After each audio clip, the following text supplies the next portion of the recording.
안녕하세요. 단시간 다이어트 경험이 완벽해지는 운동공간 이공라입니다.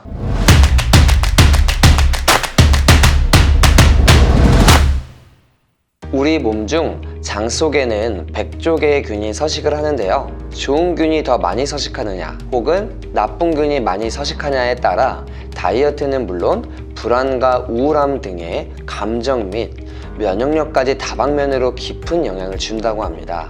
그럼 장내세균은 우리 몸에 어떤 역할을 하며 좋은 균의 비중을 더 높이기 위해 방법이 무엇인지 알아보도록 할게요. 장내세균의 역할로 첫 번째는 비만을 유발합니다.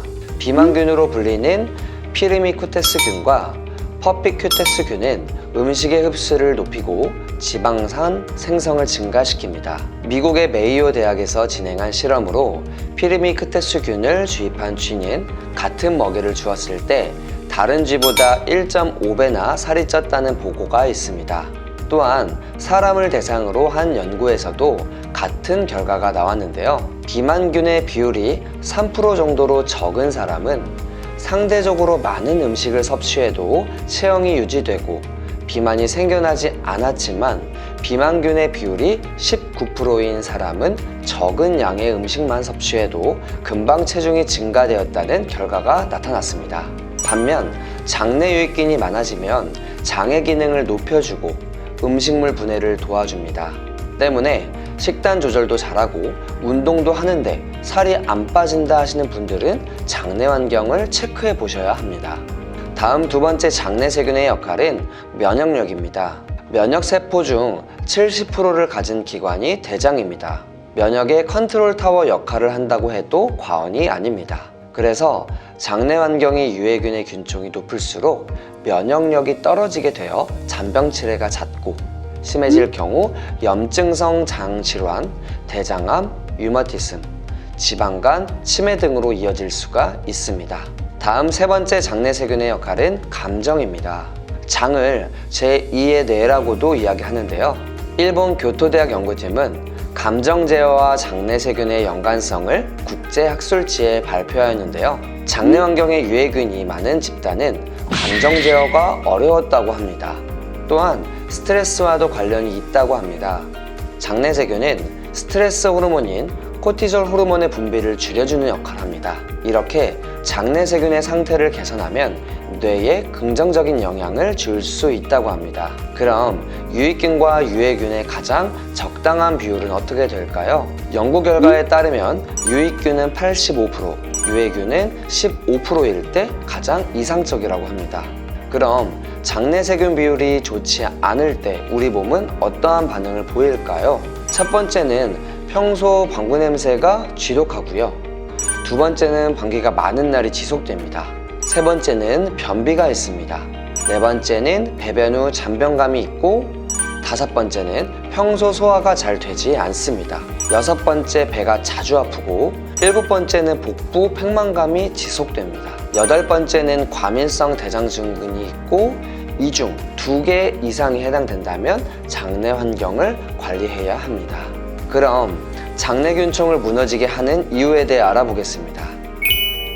첫 번째는 음식 종류입니다. 섭취하는 음식은 곧 장내세균의 먹이가 됩니다. 무엇을 먹어주냐에 따라 장내세균의 비율을 결정하게 됩니다.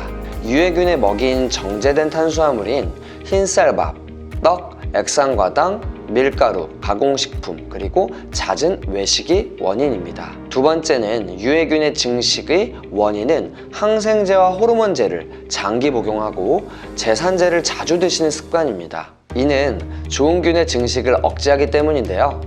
다만 병원에서의 처방으로 섭취는 어쩔 수 없지만 습관적으로 드시는 경우는 피하시는 것이 좋습니다. 세 번째는 잦은 음주 및 스트레스입니다. 하지만 스트레스를 받는 건 스스로를 제어할 수 없습니다. 즉, 스트레스를 받는 것보다는 풀어주는 것이 중요한데요. 이 중 가장 좋은 방법이 수면입니다. 수면을 24시 이후에 주무시거나 혹은 자기 직전 음주는 수면을 방해하는 원인이기에 23시 이전에 수면을 취하고 음주는 소량이라도 피하시는 것이 좋습니다. 그럼 장내 환경을 좋게 하기 위한 방법을 안내해 드릴게요. 첫째는 장내 세균의 먹이가 되는 음식 종류입니다. 유해균의 먹이인 튀김 혹은 정제된 탄수화물인 떡, 면, 흰밥 탄수화물, 그리고 잦은 육류 섭취 등을 피하고 현미밥 혹은 잡곡밥, 그리고 식이섬유와 발효된 음식이 좋습니다. 특히 쌈 종류 혹은 해조류와 같은 음식을 챙겨주시는 것이 좋습니다. 두 번째는 취침을 23시 이전에 7시간에서 8시간을 충분히 수면하시는 방법입니다. 이때 수면을 방해하는 음주 혹은 취침 4시간 이전에 밥을 드시는 습관을 피함으로써 최적의 수면 상태를 유지하시는 것이 중요합니다. 다음 세 번째는 유익균이 좋아하는 유산균 제품을 섭취하는 건데요. 유산균은 요플레나 요구르트와 같은 당이 포함된 제품이 아닌 프로바이오틱스와 같은 유산균 전용 보조제의 도움을 받으시는 것이 좋습니다. 마지막으로 장내 환경을 최적화하기 위한 방법을 정리하겠습니다. 장내 환경은 우리 몸의 면역, 비만, 감정에 직접적인 역할을 하기 때문에 매우 중요하고요. 따라서 유익균이 좋아하는 음식을 주로 섭취해야 하며 식이섬유와 발효식품 등을 매 끼니 챙겨 드셔주시고 유해균이 좋아하는 빵, 면, 튀김, 육류 섭취를 최대한 줄여주세요. 스트레스를 최소화하기 위해서 23시 이전에 취침을 취하시고 7시간 충분히 수면합니다. 취침 전 4시간 전에는 공복 상태를 유지하는 것이 중요합니다. 유산균 전용 보조제를 챙겨 드시는 방법입니다. 시청 중 궁금하신 점이 있으시다면 담당 트레이너에게 문의 주시면 되겠습니다. 감사합니다.